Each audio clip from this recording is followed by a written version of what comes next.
Kabla ya taarifa hizi ambazo ni za ndani, ambazo ni za siri kubwa, ikiwa wewe ni mgeni unatazama Tanzania Eye TV, naomba uchukue sekunde moja tu uponyeze patoni ya subscribe na uwashe kengele ili kuendelea kupata taarifa kemkem ambazo tunaziweka za ndani katika mtandao wetu wa Tanzania Eye TV. Naomba cha muhimu zaidi uweze kuponyeza alama ya like ili utapata kanda zote wakati tunapoziweka za asili katika mtandao wetu wa Tanzania Eye TV. Karibu. Mwanaharakati wa Tanzania ambaye anaishi kule Marekani anaitwa Mange Kimambi azungumzia kulawitiwa kupakwa kwa mafuele, na yeye mwenyewe ameweza kuweka wazi kuhusiana na kutekwa nyara kwa mafuele kupitia TFF ama Tanzania Freedom Fighters vile inadaiwa.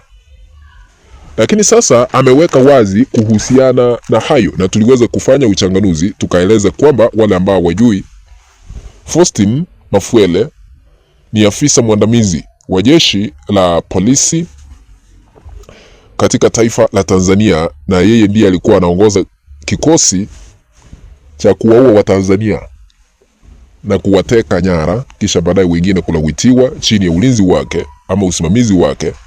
Na hata kuna wanaharakati walitoka katika mataifa mengine, taifa letu jirani Kenya, Boniface Mwangi na Agatha kutoka Uganda, walipofika kwetu hapa Tanzania kufuatilia kesi ya Tundu Lissu, waliweza kutekwa nyara na kulawitiwa.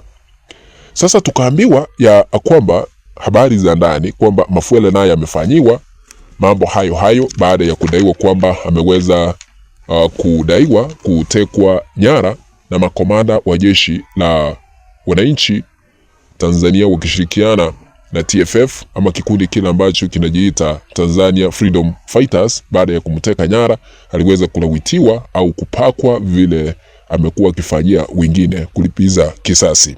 Baada ya yeye kuingiliwa kinyume cha maumbile, sasa Mange Kimambi naye ameweka wazi jambo hilo. Amezungumzia yeye mwenyewe kwa sababu wengi wa Tanzania wamekuwa wakimuomba mwanaharakati huyu kwa sababu anajua mengi aweze kuzungumzia haya. Akasema ya kwamba vile aliweka wazi, nataka kusoma vile aliweza kuandika katika mtandao wake wa X. Akasema sina uhakika sana, bado nafuatilia habari za Mafuele. Yani akasema, akazungumzia jambo hilo wazi kwamba anaendelea kulifuatilia.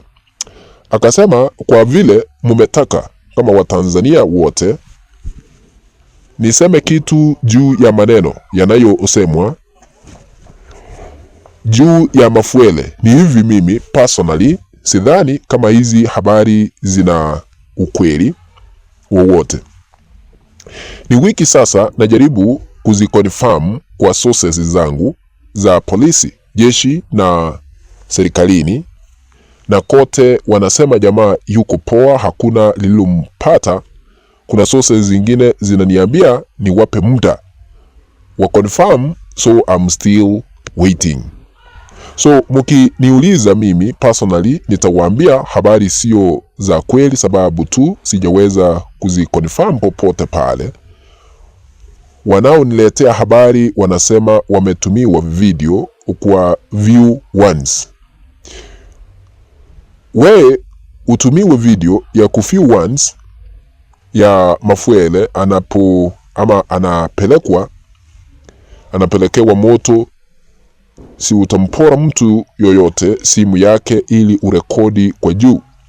Then nauliza pasi, nipe namba ya huyo aliyekutumia hiyo video, nimlipe pesa anipe. Siwezi sababu anaweza pata matatizo. Yani excuses za kiupuzi tu wananipa as to why niamini tu maneno yao bila evidence yoyote. Sifanyangi kazi za hofyo. I have a reputation to maintain.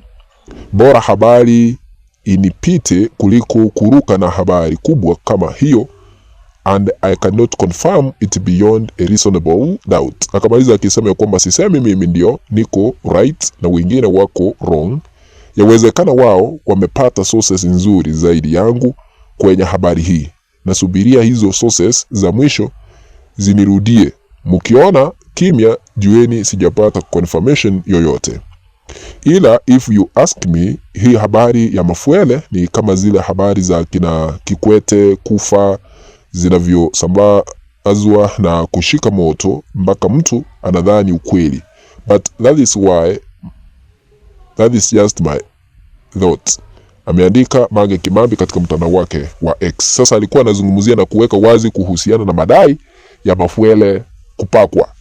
Habari hizi zilikuwa za ndani, kumaanisha mwanaharakati huyu Mange Kimambi yeye hajapata habari kamili, lakini amethibitisha kwamba anaendelea kufuatilia sources za ndani, wanajeshi na serikalini, na atakuja na ripoti nzuri baada ya kuconfirm.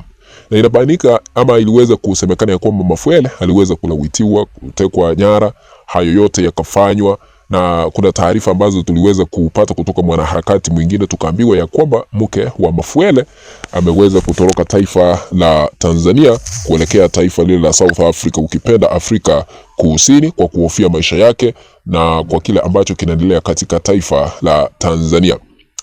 Unajua sasa hivi Mafuele alifanya madhambi. Yeye ndiye alikuwa anatoa amri kwa viongozi wanaoikosoa serikali ya Samia Suluhu Hassan kutekwa nyara. Wakitekwa nyara wanapitishiwa mambo mengi tena zaidi. Sasa na yeye kimemfikia vile tumepata taarifa hizi za ndani. Lakini swali ambalo tunajiuliza, ikiwa Mafuele yuko sawa, ikiwa hakulawitiwa ama hakutekwa nyara, mbona hajajitokeza yeye mwenyewe azungumzie vyombo vya habari tujue alipo? Kwa sababu kumetulia hadi kufikia sasa, kumaanisha huenda hayo ni ya ukweli, kwa sababu hajaonekana katika vyombo vya habari, hajazungumza chochote.